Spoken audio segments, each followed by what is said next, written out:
नमस्ते। कभी सोचा है कि जो लोग हमें सबसे ज्यादा मजबूत लगते हैं, आखिर वो भी क्यों टूट जाते हैं? आज ना हम इसी सवाल का जवाब ढूंढेंगे, कुछ सच्ची कहानियों के जरिए। एक ऐसा सबक सीखेंगे जो शायद जिंदगी को देखने का नजरिया बदल दे। तो चलिए शुरू करते हैं। देखिए, एक बात मैं पहले ही साफ कर दूं। आज हम जिन कहानियों की बात करेंगे वो सब की सब सच्ची हैं।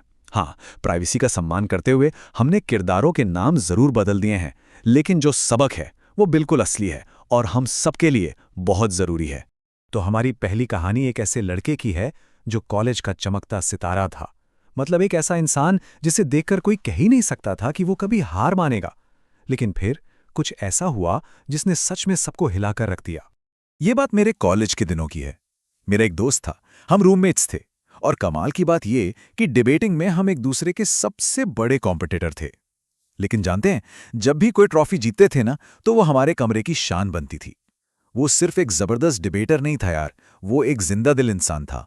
उसकी हंसी आज भी याद है कैसे पूरा कमरा गूंज उठता था। और फिर एक दिन उसी ने अपनी जिंदगी खत्म कर ली। कोई कोई सोच भी नहीं सकता था।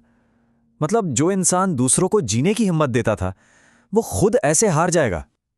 शायद शायद किसी रिश्ते का प्रेशर था जिसे वो सह नहीं पाया। ये घटना ना एक बहुत जरूरी सवाल खड़ा करती है। आखिर क्यों क्यों सबसे मजबूत दिखने वाले लोग भी टूट जाते हैं? क्या हम सच में उन लोगों को जानते हैं जो हमारे सबसे करीब होते हैं? क्या हम उनकी चुप्पी के पीछे का दर्द कभी समझ पाते हैं? अब चलते हैं अपनी दूसरी कहानी की तरफ। ये कहानी एक ऐसे रिश्ते की है जो प्यार से, उम्मीदों से भरा हुआ था। लेकिन समाज का दबाव उसने उस रिश्ते को ऐसे तोड़ा कि वो फिर कभी जुड़ ही नहीं सका। तो हुआ यूं कि यूनिवर्सिटी में दो बहुत ही होनहार स्टूडेंट्स थे। दोनों ने प्यार के लिए समाज की हर दीवार तोड़ने की हिम्मत दिखाई, इंटरकास्ट मैरिज की और एक नई जिंदगी की शुरुआत भी की। लेकिन उनका प्यार समाज की नफरत के सामने ज्यादा दिन टिक नहीं पाया। सालों तक वो लड़ते रहे, संघर्ष करते रहे, और आखिर में उस लड़की ने हार मान ली।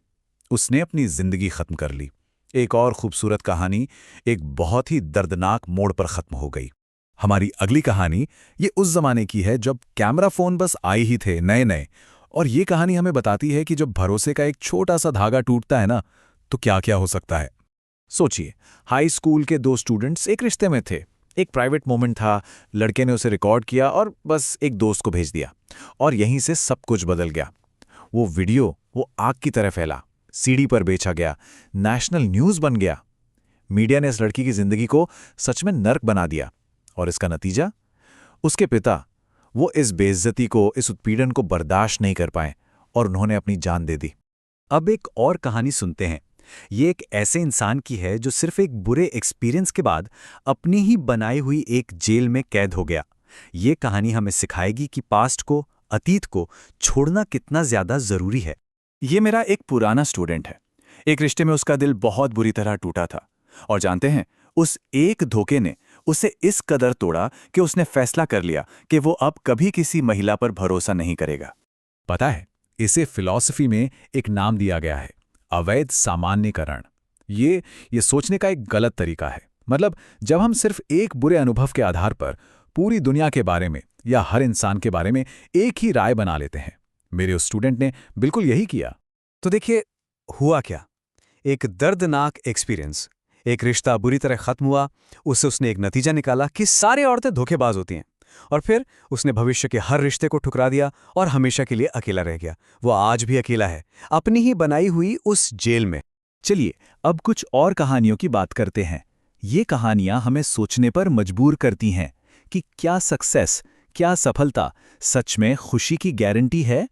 सोचिए, बड़े बड़े आईएएस और आईपीएस अफसर, देश के सबसे अच्छे इंस्टीट्यूट से पढ़े हुए, टॉप लेवल के करियर, मान सम्मान, सब कुछ था। ये वो लोग थे जिन्होंने देश के सबसे मुश्किल एग्जाम्स पास किए थे। लेकिन जब जिंदगी ने उनका इम्तिहान लिया ना, तो वो हार गए। उन सब ने सर्विस में रहते हुए अपनी जान दे दी। तो इतनी सारी कहानियां हमने सुनी, इन सब में कॉमन क्या है? एक जैसा क्या है? चाहे वो एक टूटता हुआ रिश्ता हो, या समाज का दबाव, या फिर अतीत का बोझ, या फिर सफलता का भार, इन सब त्रासदियों के पीछे एक ही धागा है, और वो धागा है जाने दो की कला को ना समझ पाना।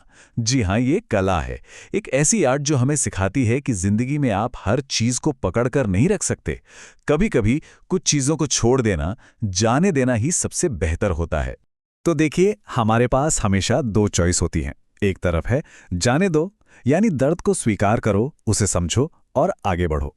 और दूसरी तरफ है हार मान लेना, यानी दर्द को, नाकामी को, प्रेशर को खुद पर इतना हावी होने देना कि सफर ही खत्म कर दो। तो चॉइस हमेशा हमारी होती है। हम अपने बच्चों को हिस्ट्री सिखाते हैं, इकोनॉमिक्स सिखाते हैं, दुनिया भर का ज्ञान देते हैं, लेकिन हम उन्हें सबसे जरूरी सबक सिखाना भूल जाते हैं, अपनी भावनाओं को कैसे मैनेज करें। हम उन्हें ये नहीं सिखाते कि जब दिल टूट जाए तो क्या करें, जब उम्मीदें बिखर जाएं तो खुद को कैसे संभालें। क्योंकि सीधी सी बात है, अगर आप खुद को ही नहीं संभाल सकते तो फिर दुनिया में क्या ही संभालेंगे। तो बस एक बात याद रखिए, हर कहानी का अंत हैप्पी एंडिंग हो ये जरूरी नहीं। साहिर साहब ने क्या खूब कहा है, वो अफसाना जिसे अंजाम तक लाना ना हो मुमकिन, उसे एक खूबसूरत मोड़ देकर छोड़ना अच्छा। कभी कभी किसी कहानी को एक खूबसूरत मोड़ देकर छोड़ देना, यही सबसे खूबसूरत अंत होता है। और इसी का नाम है जाने दो की कला।